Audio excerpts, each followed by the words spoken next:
Hello दोस्तों, आज मैं आपके आगे शेयर करने जा रही हूँ फाइनेंशियल फ्रीडम से रिलेटेड कुछ खास बात। तो चलिए जानते हैं इन बातों के बारे में 3 स्टेप्स में। तो पूरी जानकारी के लिए वीडियो को एंड तक देखना ना भूलें।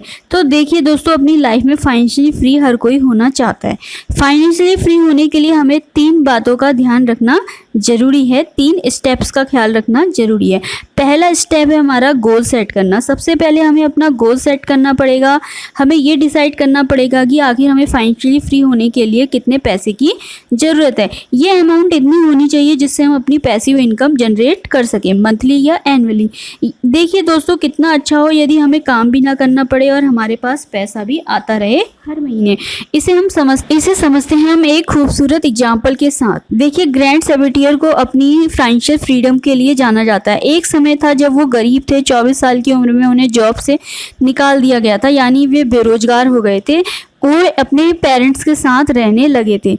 उनके बैंक में केवल $2.26 ही बचे थे, लेकिन जॉब ढूंढने के लिए उनके पास केवल 3 महीने का ही समय था। पेरेंट्स खुद उनको 1 महीने से ज़्यादा साथ में नहीं रखना चाहते थे।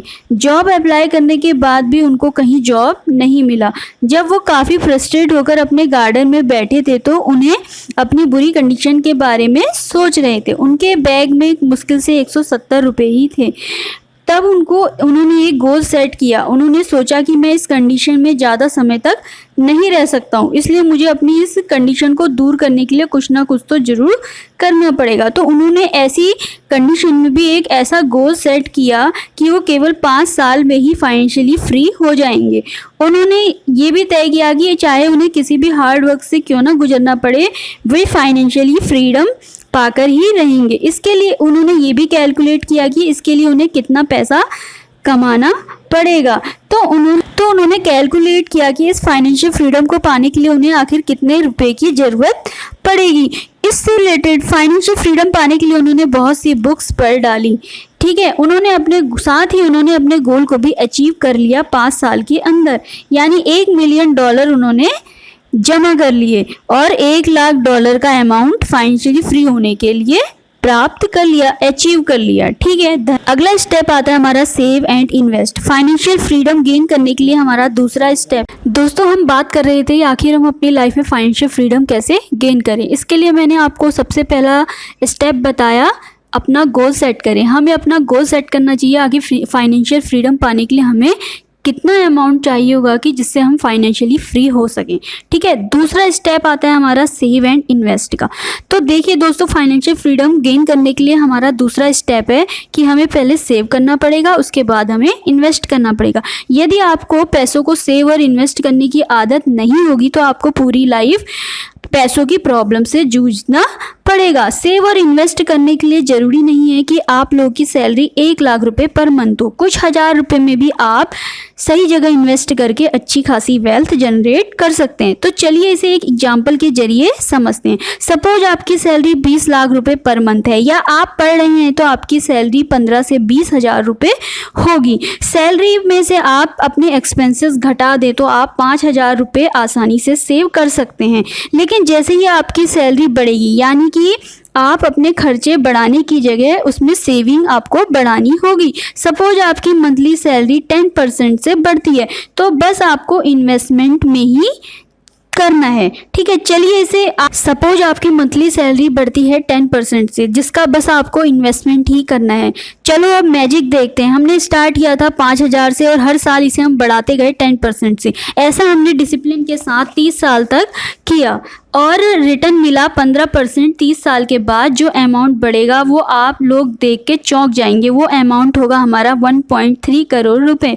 ये सब हमने 5,000 की इन्वेस्टमेंट से प्राप्त किया। ये था पावर ऑफ कंपाउंडिंग का गेम। तो दोस्तों, हम बात कर रहे थे फाइनेंशियल फ्रीडम गेन करने की अपनी लाइफ में, क्योंकि पूरी ज़िंदगी हम अपनी ज़िंदगी को फाइनेंशियली फ्रीडम के बिना नहीं जी सकते। जब तक हम फाइनेंशियल फ्रीडम नहीं अचीव करेंगे तो हम खुश भी नहीं रख सकते हैं। पहले हमने बात की अपनी गोल सेटिंग की। सबसे पहले हमें गोल सेट करना है, आखिर फाइनेंशियल फ्रीडम पाने के लिए हमें कितने अमाउंट की ज़रूरत पड़ेगी। दूसरे स्टेप में हमने बात की सेव एंड इन्वेस्टमेंट की। सबसे पहले हमें सेव और इन्वेस्टमेंट की आदत हमें डालनी पड़ेगी। अब हम बात करते हैं अपने तीसरे स्टेप की, जो हमारा है फाइनल स्टेप, जिसमें हम बात करेंगे डिसिप्लिन एंड पेशेंस की।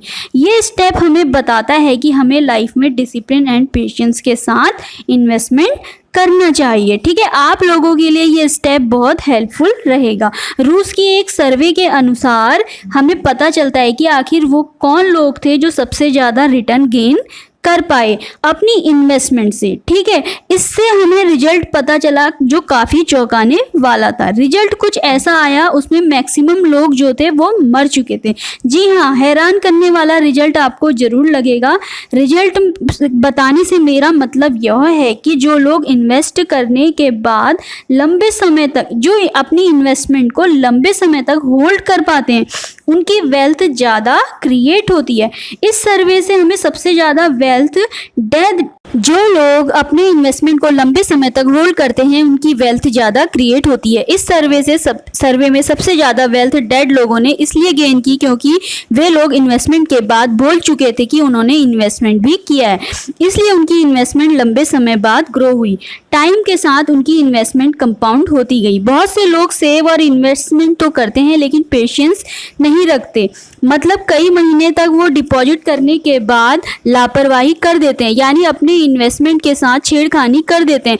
कई बार उनकी इन्वेस्टमेंट को अच्छे रिटर्न भी नहीं मिल पाते हैं, जिससे वे पावर ऑफ कंपाउंडिंग का मैजिक नहीं गेन कर पाते हैं और उसका बेनिफिट नहीं ले पाते हैं। यदि आप ये सोचते हैं कि गेन तो कुछ हो नहीं रहा है, तो आप इन्वेस्टमेंट को छोड़ने लगते हैं और आप तुरंत इनिशियल स्टेज में आ जाते हैं। ज़्यादातर लोग इसलिए गरीब हैं क्योंकि वे इन्वेस्टमेंट के साथ पेशेंस नहीं रखते हैं, इसलिए मैक्सिमम लोग गरीब हैं। तो देखिए दोस्तों, आपने इस वीडियो में ये जाना कि हम फाइनेंशियल फ्रीडम कैसे अपनी लाइफ में अचीव करें। इसके लिए सबसे पहला स्टेप था हमारा सेटिंग ऑफ गोल। सबसे पहले हमें क्या करना है, अपना गोल सेट करना है कि हमें कैसे अपनी हेल्थ को इंक्रीज करना है। दूसरा हमने जाना सेव एंड इन्वेस्टमेंट। हमें क्या करना है, सेव करने के साथ साथ एक अच्छी जगह इन्वेस्ट करना है।